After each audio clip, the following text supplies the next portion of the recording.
What we have here is an antique taffresh sampler, or a wagireh, or an ornak.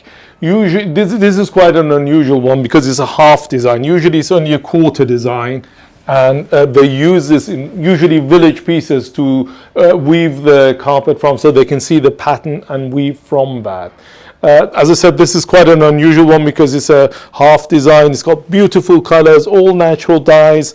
Girl in the family would weave a sampler from her mum's carpet to take with her as part of her dowry when she got married, so she can weave from that her own carpets.